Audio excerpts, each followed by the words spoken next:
은혜 받으실 하나님의 말씀은 에스겔서 37장 1절에서 7절까지 말씀입니다. 구약 성경 1209면에 있습니다. 에스겔서 37장 1절에서 7절까지 말씀입니다.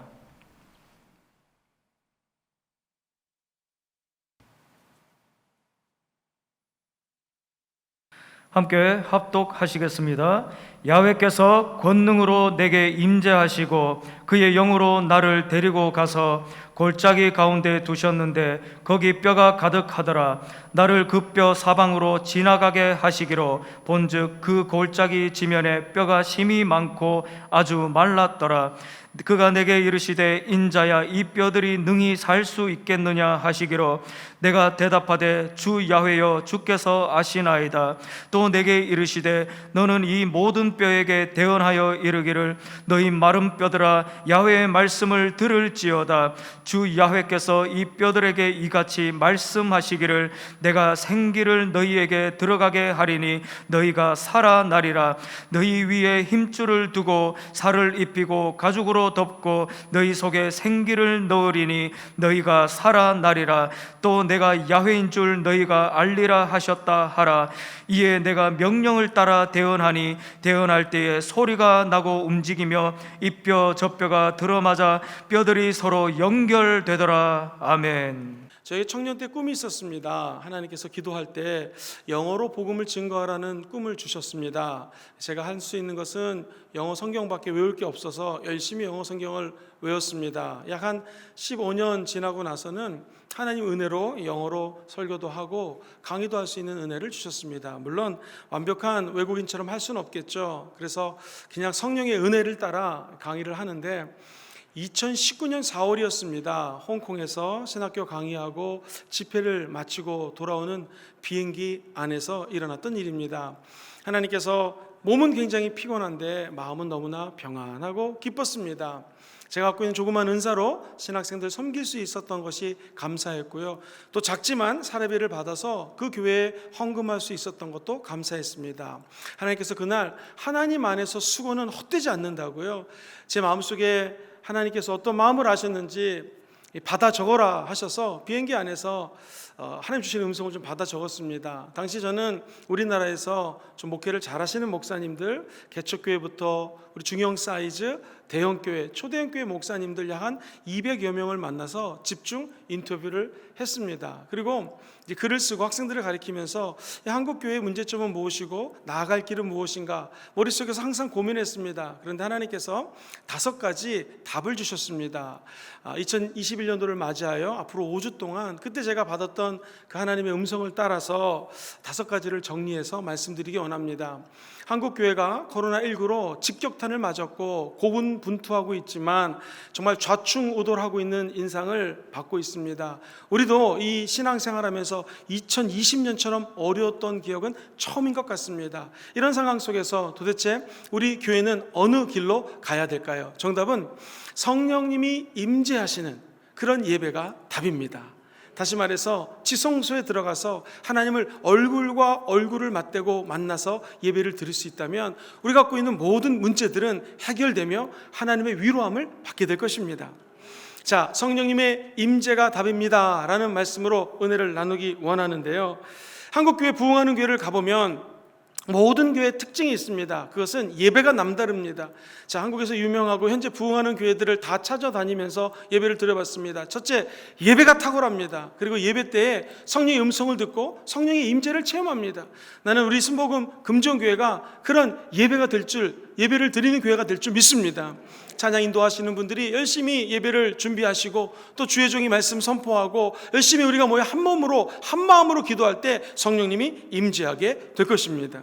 자, 그렇다면 이 부흥하는 교회들의 특징 성령의 임재인데요, 오늘 크게 2가지로 성령의 임재에 대해서 말씀을 좀 드리기 원합니다. 첫 번째로 성령님의 임재를 구하는 기쁨이 있는 예배에 대해서 말씀드리기 원합니다. 같이 읽어볼까요? 시작. 성령님의 임재를 구하는 기쁨이 있는 예배.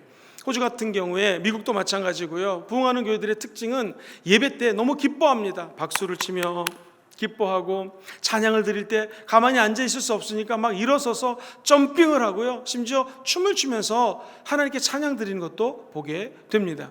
우리가 하나님께서 기뻐하는 예배자로 거듭나기 위해서 하나님의 임재를 구하는 기뻐하는 예배를 드려야 되는데, 어떻게 예배를 하나님의 임재 가운데 기뻐하며 회복하며 드릴 수 있을까요? 오늘 성경 말씀은 이렇게 시작을 합니다. 1절에 보니 성령이 임하셔서 이분을 데리고 가는 곳이 있는데, 같이 읽어볼까요? 시작. 야훼께서 권능으로 내게 임재하시고 그의 영으로 나를 데리고 가서 골짜기 가운데 두셨는데 거기 뼈가 가득하더라. 야훼 하나님이 성령의 권능으로 하나님의 사람에게 임했습니다. 자, 성령이 임하시면 좋은 일이 일어나야 되잖아요. 그런데 성령이 이끌고 간 것은 마른 뼈가 가득한 곳이었습니다. 얼마나 말라있든지 이건 살아날 수 있는 소망이 없습니다. 우리도 좌우를 둘러보면 정말 마른 뼈 같은 인생들이 너무나 많습니다. 아니, 내 안에도 마른 뼈 같은 것들이 질비하게 펼쳐져 있는 것 같이 생각될 때가 있습니다. 코로나 때문에 마스크를 끼고 살아야 됩니다. 또 마음껏 밖으로 외출하는 것도 어려워서 집콕 생활하는 분들이 많습니다. 어머니들은 아이들 키우느라고 학교 보내면 자기 시간이 있을 텐데 애와 함께 그냥 집에서도 힘든 시간을 보내고 있습니다. 또 직장인들은 직장에 가서 여간 쉽지가 않습니다. 윗사람 눈치 봐야죠. 동료들 챙겨야죠. 이제 좀 고참이 되면 밑에 들어온 신입사원들도 돌봐야 되죠. 위, 아래, 옆에 좌우를 둘러봐도 마른 뼈 같은 인생을 살아가고 있는 듯한 느낌입니다. 오늘 에스겔 선지자도 마찬가지였습니다. 그가 성령의 임재를 받고, 아니 성령 임재를 받았으니 막 축복이 쏟아지고 은혜가 쏟아지는 곳 가야 될 텐데 하나님의 영이 데리고 간 것은 마른 뼈가 질비한 곳으로 데려갔습니다. 우리 예수님께서 처음 공생의 사역을 시작하실 때 일입니다. 하늘문이 열리고 이는 내 사랑하는 자요 기뻐하는 자다 라는 음성이 들립니다. 그리고 성자 예수님에게 성령님이 비둘기같이 강림하세요. 자, 성령님이 임하신 예수님 이제 막 가셔서 사역하고 아픈 사람 치유하고 귀신 쫓아내고 막 이래야 될 텐데, 성경에 보면 성령의 예수님이 이끌려서 간 곳은 광야였습니다. 광야에서 40일을 주야로 금식하게 됩니다. 사랑하는 성도님들, 우리도 마찬가지입니다. 성령이 임재하는 예배를 꿈꾸십니까? 그것 때문에 우리가 모였는데 때로는 인생의 골짜기를 지나가고 해골뼈들이 가득한 마른 뼈다귀들 앞에 살아갈 때가 있습니다. 자, 이때 2절에서 6절까지 말씀을 쉬운 성경을 통해서 한번 같이 읽어보겠습니다. 자, 어떻게 하면 이 마른 뼈가 살아날 수 있을까요? 같이 한번 읽어봅니다. 시작. 주께서 나를 그 뼈들이 널려있는 사방으로 이리저리 데리고 다니셨으므로 내가 뼈들이 도초에 아주 많이, 그 뼈들은 모두 바짝 말라 있었다. 그때 주께서 내게 물으셨다. 너 사람아, 이 뼈들이 다시 살아날 수 있겠느냐? 내가 대답하였다. 주 하나님, 오직 주님만이 아십니다. 그러자 주께서 내게 또 말씀하셨다. 너는 이 뼈들에게 이렇게 선포하여라. 이르기를 너희 마른 뼈들아, 너희는 주의 말씀을 들어라. 주 하나님께서 너희 뼈들에게 말씀하신다. 이제 내가 너희 속에 생기를 불어넣을 것이니 그러면 너희가 다시 살아날 것이다. 할렐루야. 어떻게 하면 마른 뼈가 살아날 수 있겠습니까? 하나님의 말씀을 대언해야 됩니다. 선포해야 됩니다. 그때 마른 뼈들이 살아나게 되어 있습니다. 그리고 마른 뼈들 입장에서는 하나님의 말씀을 들어야 됩니다. 그러면 우리 안에 있던 마른 뼈들이 착착착착 이 뼈 저 뼈가 맞춰지면서 힘줄을 얻고 살이 솟아나며 피부가 생기고 하나님의 아름다운 사람으로 거듭나게 될 줄 믿습니다. 우리가 꿈꾸는 예배가 그렇습니다. 이곳에 올 때는 마른 뼈 같은 심령으로 왔는데 하나님이 말씀하셔서 생기가 임하게 된다면 우리 인생은 변화되게 될 것입니다. 회복되게 될 것입니다. 기쁨의 사람으로 변화되는 능력 우리 사람에게 없습니다. 하나님의 말씀이 우리 안에 들어오게 되면 생명이 된지라 했던 아담처럼 살아 역사하는 칭찬받는 사람으로 변화되게 될 줄 믿습니다. 그러면서 6절에 보면 이렇게 이야기를 하십니다. 우리 쉬운 성경으로 6절 말씀 읽어봐요. 시작. 내가 너희 뼈들에게 힘줄을 붙이고 그 위에 살이 돋아나게 하며 또 그 위에 피부를 입히겠다. 그런 다음에 내가 너희 속에 생기를 불어넣으면 너희가 다시 살아날 것이요 그제야 너희는 내가 주인 줄 알게 될 것이다 하여라. 저 여러분들 영혼 속에 생기가 살아나기를 주 이름으로 축복합니다. 이 모든 일을 행하시는 분은 살아 역사하시는 성령 하나님이라는 것이죠. 우리는 이 인생의 마른 뼈다귀 같은 삶에서 탈출하고 기쁨으로 변화되기 위해서는 7절에서 정답을 찾을 수가 있습니다. 같이 7절 말씀 읽어봅니다. 시작. 이에 내가 명령을 따라 태어나니 태어날 때 소리가 나고 서로 연결되더라. 우리가 하나님의 명령을 따라 말씀을 선포하면 이 뼈 저 뼈가 연결된다고 얘기했습니다. 우리 순복음 금정교회가 살아계신 성령님이 선포하고 태어나실 때마다 우리 안에 있는 뼈들이 연결되어서 연합되기를 주의 이름으로 축복합니다. 말씀이 선포되어질 때마다 성도님들 한 분 한 분들이 저 뼈 이 뼈가 흩어졌다가 다시 하나 되고 연결되는 귀한 축복이 있기를 주의 이름으로 축복합니다. 해운대교구, 남산교구, 사랑교구, 우리 모든 교구마다 마른 뼈들이 있다면 우리 하나님 말씀이 선포되어질 때 하나로 연결되는 기쁨이 있기를 주의 이름으로 축원합니다. 각 가정에서 예배드릴 때에 말씀이 쏟아지면 남편과 아내와 부모와 자녀가 하나로 연결되고 이 뼈 저 뼈가 맞춰지는 기적이 임할지어다. 이게 성령의 능력으로 가능하다라는 것이죠. 성령이 임재하시면 마른 뼈가 살아날 뿐만 아니라 연결되는 연합의 기쁨이 나타나게 됩니다. 우리 교회도 2021년 하나님 말씀으로 말미암아 이 연합과 기쁨과 회복이 연이어 나타나게 될 것입니다. 이 부활의 기쁨, 죽은 뼈가 살아나는 부활의 기쁨이 성령님의 임재로 가득하여서 2021년은 이 기쁨을 다 누리시기를 주의 이름으로 축복합니다. 우리만 누리는 것이 아니라 이 기쁨을 나누어 줄 때 저 여러분들은 하나님과 사람 앞에 칭찬받는 사람들 될 것입니다. 제럴드 커피라고 하는 한 군인이 있었는데요, 베트남 전쟁에 참전하게 되었습니다. 그러다가 정확하게 1966년 2월 3일 중국 상공을 날아다니다가 파일럿이었는데요, 배가 폭탄을 막 쏘고 총을 쐈는데 맞아가지고 날개가 부러지는 바람에 불시착하게 되었습니다. 감사하게 죽지 않고 월맹군 포로 수용소에 갇히게 되었습니다. 그때 미국 군인들 포로 수용소에 조그만 독방에다가 하나씩 집어넣는데요, 이 제럴드라고 하는 대위가 이렇게 이야기를 합니다. 주일만 되면 옆방에서 똑똑똑똑 시간마다 알려주는 거예요. 그러면 그 시간대에 전체 미국 포로 수용소에 있는 독방에 있는 사람들이 예배를 드립니다. 주의 종이 없으니까 똑똑똑하고 시간이 딱 맞으면 정시에 야훼는 나의 목자시니 내게 부족함이 없으리로다 하면서 시편 23편을 암송합니다. 그가 나를 푸른 풀밭에 뉘으시고 쉴만한 물가로 인도하시는도다. 내 영혼을 소생시키시고 자기 이름을 위하여 의의 길로 인도하시는도다. 내가 사망의 음침한 골짜기를 달릴지라도 해를 두려워하지 않을 것은 주께서 나와 함께 하심이라. 그의 지팡이와 막대가 나를 아니하시나. 내 머리에 기름을 바르셨나니 내 잔이 넘치나이다. 내 평생의 선하심과 인자하심이 정녕 나를 따르리니 내가 야훼 하나님의 집에 영원히 거하리로다. 할렐루야. 그러나서 아마 통성으로 기도하고 예배를 끝냈습니다. 먼 훗날 정확하게 7년이 지나고 나서 이 전쟁이 휴전이 되게 되었고요, 그는 감옥에서 나와서 사랑하는 아내와 자녀들을 만나게 되었습니다. 그리고 그가 교회에서 간증할 때 이렇게 이야기를 합니다. 그 험한 세월 동안 내 생존의 열쇠는 예배를 드리는 믿음이었습니다. 우리가 지금 자유 대한민국에 살고 있지만 때로는 코로나19 때문에 또는 각각 삶에 처한 위치와 어려움 때문에 답답하게 마치 감옥에서 독방에 갇혀 있는 것처럼 생활할 때가 있습니다. 좌우를 둘러봐도 온통 마른 뼈 같습니다. 위아래를 봐도 희망이 없을 때가 있습니다. 그러나 우리는 그 자리에서 예배드릴 수가 있습니다. 부르신 곳에서 나는 예배 안에, 어떤 상황에도 나는 예배 안에 라는 찬양처럼 어떤 곳에 있든지 어떤 상황 속에 있든지 누구와 함께 있든지 저 여러분들의 소망은 오직 예배자로 살아가는 것입니다. 하나님은 이곳에서 드리는 예배도 받으시지만 감옥에서 그 포로 수용소에서 드리는 그 어려운 사람들의 예배를 받으셨습니다. 그렇다면 오늘 영과 진리로 예배드리는 저와 여러분의 기도를 우리 하나님께서 받으시고 성령의 기름 부으심을 허락하여 주실 것입니다. 근데 큰 두 번째로, 자, 구체적으로 그러면 성령이 임재하는 예배는 어떻게 드릴 수 있을까요?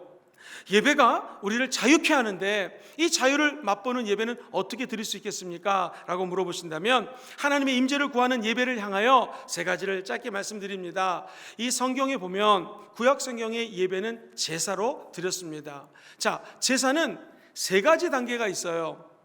특별히 성막을 통해서 하나님의 기름 부음 받는 예배를 세 가지 단계로 말씀드리기 원합니다. 첫 번째 단계는 제단에서 드리는 예배입니다. 제단은 성소 앞에 위치합니다. 사람들은 그 제단에 나와서 동물을 가지고 나와 피를 흘려야 됩니다. 스스로 예수 그리스도가 희생되는 것을 제물된 것을 상징합니다. 그림을 보시면 물두멍이라는 것 앞에 불이 타오르고 있는데 저게 번제 제단입니다. 자, 저 울타리를 보시면 문이 하나 보일 것입니다. 저 문은 동쪽에 위치되어 있습니다. 왜 동쪽인가? 해 뜨는 데부터 해 지는 데까지 해가 뜨는 것이 동쪽이에요. 자, 그런데 저 문이 무려 9m입니다. 무지 넓죠. 그런데 동서사방을 찾아봐도 문은 단 하나입니다. 뭘 상징합니까? 구원의 문은 넓습니다. 한국 사람, 미국 사람, 호주 사람 모든 사람이 들어올 수 있습니다. 그러나 구원받을 수 있는 길은 오직 예수님입니다.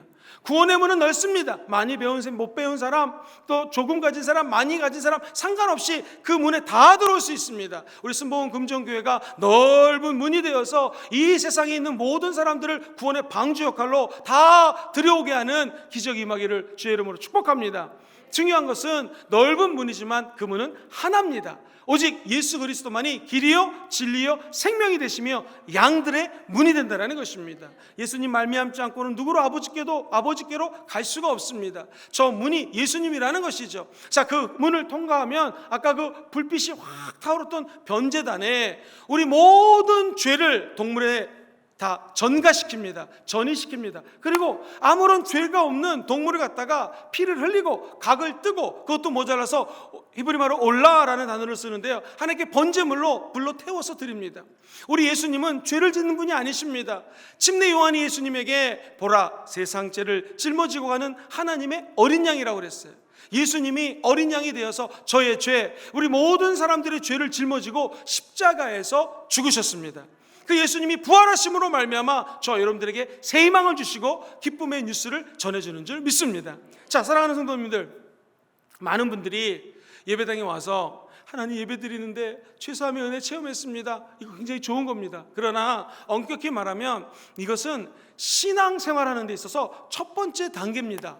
죄사함의 은혜 너무나 소중하죠. 우리 같은 죄인을 예수님이 살리셨다, 너무나 기쁩니다. 감사합니다. 그러나 예배는 죄사함만 받았다고 끝나는 것이 아닙니다. 두 번째 단계로 들어가야 됩니다. 두 번째가 한번 따라해볼까요? 성소 안에서의 예배. 시작. 성소 안에서의 예배. 이 성소 안은 성령과 말씀을 통한 감사의 단계를 의미합니다. 그림을 보시면 이처럼 성소 안에는 물두멍이라는 곳을 지나서 성소 안에 들어오게 되어 있습니다. 자, 성소 안에 들어왔더니 왼쪽에 저 제사장이 보이는데 7개의 촛불이 보이고요, 그 앞에는 진설병이라고 해서 떡을 12개를 담아놨습니다. 그리고 지금 제사장이 이 진설병을 지나 분향단이라는 곳에서 향기를 타오르게 하고 있습니다. 성소 안은 저게 분향단인데요, 껌껌합니다. 소가죽과 해달 가죽 같은 걸로 완전히 껌껌하게 밀폐를 해놨기 때문에 자, 빛이 없습니다. 그런데 이 성소를 밝히는 세 가지가 있어요. 첫 번째가 촛불입니다. 이 촛불을 메노라라고 하는데 저렇게 생겼습니다. 가운데 중심을 잡고 하나의 촛불이 보이시죠? 그리고 나머지 6개가 이렇게 연결이 되어 있습니다. 사랑하는 성도님들, 저 촛불의 핵심은 무엇인가? 저 가운데에 있는 것이, 가운데 촛불이 예수 그리스도를 상징합니다. 한번 따라해 볼까요? 예수 그리스도. 예수님께 붙어 있으면 나머지 촛불 6개는 기름이 연결되어 있기 때문에 그 기름으로 저 빛을 환하게 밝힐 수가 있습니다. 예수는 그리스도시다. 여러분, 예수님은요 그냥 2000년 전에 가장 흔한 남자 이름이었습니다. 그래서 오늘날 철수처럼 영등포에서 살고 있는 철수, 구소동 철수, 이것처럼 예수라는 이름이 너무나 많았기 때문에 나사렛 예수라고 이야기를 했습니다. 예수라는 이름만큼 중요한 것이 그리스도입니다. 그리스도는 한국말로 기름 부은 자라는 뜻입니다. 그리고 영어로는 The Anointed One, 하나님께서 성령의 기름을 부으신 분이라는 뜻입니다. 자, 여기 촛불이 있습니다. 가운데에 예수 그리스도는 기름을 부으신 분입니다. 저 여러분들이 누구 옆에 붙어 있어야겠습니까? 예수님 옆에 붙어 있으면 우리에게는 성령의 기름 부으심이 없습니다. 밝힐 수 있는 능력이 없습니다. 칭찬받을 일 한 게 없습니다. 그러나 내가 예수께 붙어 있으면 그분의 기름이 넘쳐 흘려서 저 여러분에게도 성령의 빛을 밝히는 은혜가 임하게 될 것입니다. 오늘 예배 마치시고 내일 회사로, 사회로, 삶의 현장으로 돌아가시면 한 가지 기억하십시오. 저 여러분들은 사장님께 붙는 사람 아닙니다. 학부, 대학원, 석사, 박사 공부하는 분들 교수님께 붙어 있는다고 학위 마치는 거 아닙니다. 저희 크리스찬들은 예수님께 붙어 있어야 됩니다. 그러면 성령이 기름 부으심으로 세상을 빛으로 밝힐 수 있는 은혜를 성령님이 제공해 준다라는 것이죠. 평생 동안 사람 옆에 붙지 마시고 사장님, 회장님께 붙지 마시고 우리 예수님께 딱 달라붙고 있게 되기를 주의 이름으로 축원드립니다. 그 빛은 어둠을 밝힙니다. 우리 안에도 성령이 기름 부어주시면 어둠이 떠나가게 되어 있습니다.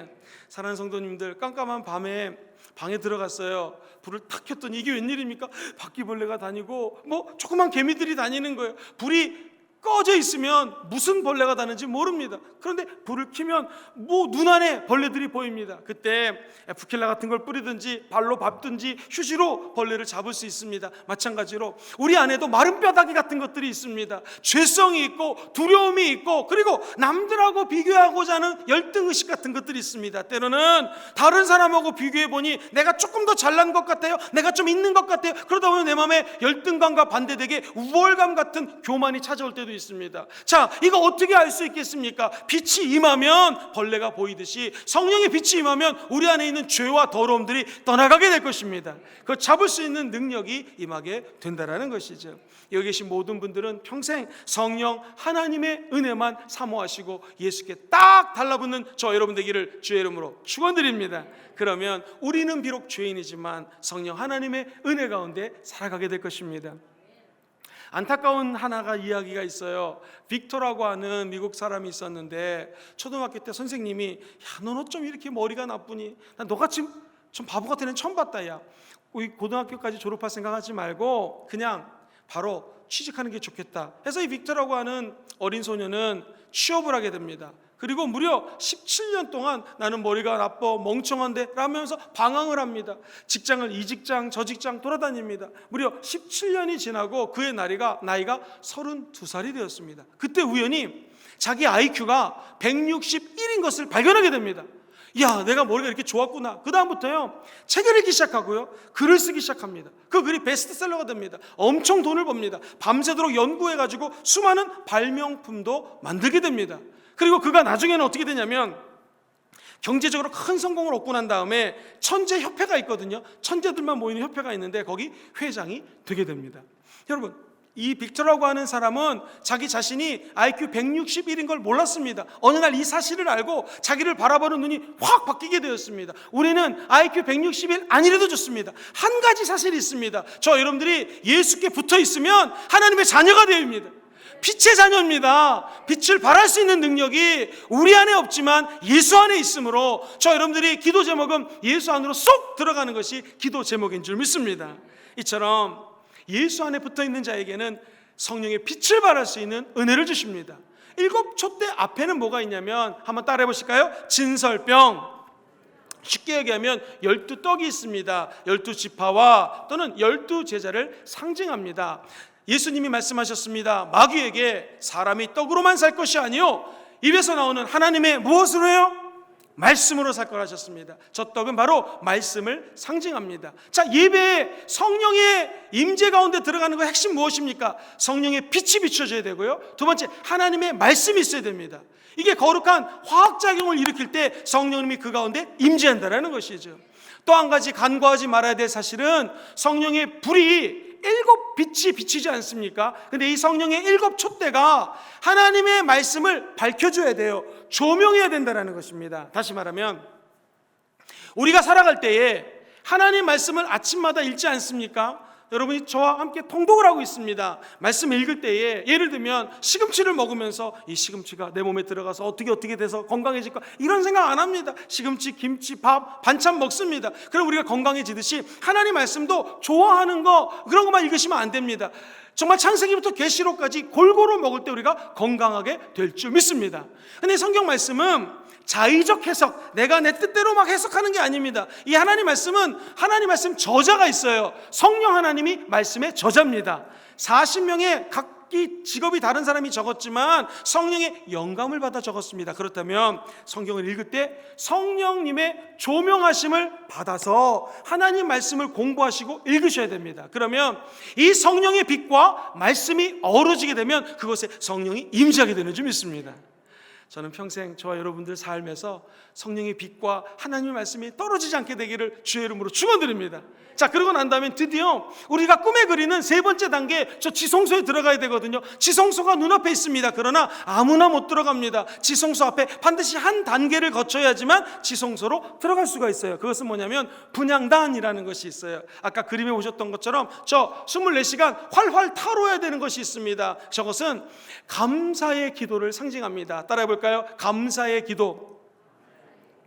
자, 이 지성소 휘장 앞에 저 분향단 앞에서 감사의 기도를 드리면 드디어 성소와 지성소, 하나님 임재하는 지극히 성스러운 곳을 지성소라고 그래요. 하나님 임재 앞에 저 지성소 나가기 전에 커튼이 하나 보이시죠? 저 커튼은 사실 소가죽으로 만들었기 때문에 천하 장사가 찢어도 안 찢어집니다. 저 안에 들어갈 수가 없어요. 그런데 감사기도 드리는 순간에 저 하늘문이 열리고 지성소 안으로 들어갈 수 있는 은혜가 임하게 된다는 것입니다. 그래서 저와 여러분들이 예배드리는 감사 찬양이 그렇게 중요합니다. 사랑하는 성도님들, 평생 하나님께 감사기도 드린 여러분 되기를 주의 이름으로 축복합니다. 성구영신 예배 때 말씀드렸던 것처럼 집에 가셔서 노트를 하나 장만하셔서 2021년도 하나님께 드릴 감사들을 빼곡히 적어보시게 되기를 주의 이름으로 축원드립니다. 여러분, 히브리서 기자가 이렇게 얘기를 해요. 지성소, 저 구약에는 아무나 못 들어가, 이렇게 어렵게 들어갔는데 이렇게 얘기를 합니다. 이제 예수의 피를 힘입어 지성소에 들어갈 담력을 얻었노라. 할렐루야. 예수 보혈 의지하면 저 여러분들이 다 지성소로 들어갈 수가 있습니다. 지금까지 말씀을 한번 복습해 보겠습니다. 자, 제단에서 드리는 예배가 있습니다. 1단계 예배예요. 예수 피를 통하여 죄사함 받은 것입니다. 그런데 우리가 꿈꾸는 예배는 더 높은 두 번째, 세 번째입니다. 두 번째 단계는 무엇이었습니까? 세 가지 성막기구가 있었습니다. 첫 번째 한번 따라해 볼까요? 촛대, 성령의 빛을 상징합니다. 두 번째 진설병, 말씀 상징합니다. 세 번째 분향단, 감사의 기도입니다. 아, 그렇구나. 예배의 세 가지 요소가 뭐죠? 말씀과 감사 찬양과 기도지 않습니까? 그것이 다 성소 안에 있습니다. 그러나 사랑하는 성도님들, 기억하십시오. 내가 성령 받았다, 방언 받았다, 말씀 받았다, 감사하다, 이거로 끝이 아닙니다. 저와 여러분들은 이제 지성소에 들어가게 될 줄 믿습니다. 지성소는 어떤 곳입니까? 마지막 세 번째, 지성소에 들어가는 예배는 이게 성령의 임재를 체험하는 단계입니다. 지성소에 가면 하나님을 얼굴과 얼굴을 맞대고 만나는 곳입니다. 저는 이곳에 계신 모든 성도님들이 우리 교회에서 예배 드릴 때마다 다 지성소로 들어가기를 주의 이름으로 축원합니다. 지성소에서 주의 음성을 보고 얼굴과 얼굴을 맞대고 하나님을 만나게 되기를 주의 이름으로 축원드립니다. 우리 2부, 3부 준비 찬양을 인도하시는 우리 사랑하는 집사님들이 기도 많이 하고 인도할 때에 벌써 하나님의 임재가 그곳에 가득합니다. 그리고 우리 모든 예배자들이 하나가 되어서 이 뼈 저 뼈가 맞춰지는 기쁨의 감격으로 예배 드리게 되면 우리 순복음 금종교회는 예배 드릴 때마다 전 성도가 지성소를 체험하게 될 줄 믿습니다. 지성소에 가면 세 가지가 있어요. 첫 번째는 아론의 쌍난 지팡이 있습니다. 사랑하는 성도님들, 지팡이는 뭡니까? 막대기예요. 그런데 거기에 싹이 났습니다. 우리도 마른 뼈다귀 같은 막대기입니다. 그런데 우리에게 생명력, 싹이 돋아날 수 있는 이유는 한 가지입니다. 성령이 임하셔야 됩니다. 지성소에서 예배를 드리면 마른 막대기 같은 우리 인생에도 하나님 주시는 새싹이 돋아나게 될 줄 믿습니다. 그리고 아론의 쌍난 지팡이와 더불어 하나님의 만나를 담은 항아리가 있습니다. 만나는 생명입니다. 하나님의 생명력이 지성소에 있습니다. 가장 중요한 것, 하나님의 십계명을 적은 저 돌판이 보이실 것입니다.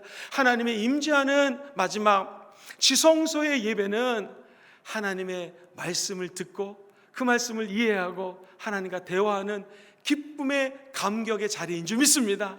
오늘 예배 처소가 비록 비대면으로 예배드리기 때문에 가정에서 예배드리는 성도님에게도 그 가정이 하나님의 영이 거하는 지성소가 되게 될 줄 믿습니다. 화명성전도 본성전도 오직 한 가지, 우리가 꿈꾸는 예배 지성소로 들어가기를 소망하시게 되기를 주의 이름으로 축원드립니다. 그러면 우리를 통하여 하나님은 영광 받으실 것이요, 지성소에서 날마다 주의 음성과 감격과 위로함을 받게 될 것입니다. 여기서 마지막으로 중요한 거 한 가지를 말씀드립니다.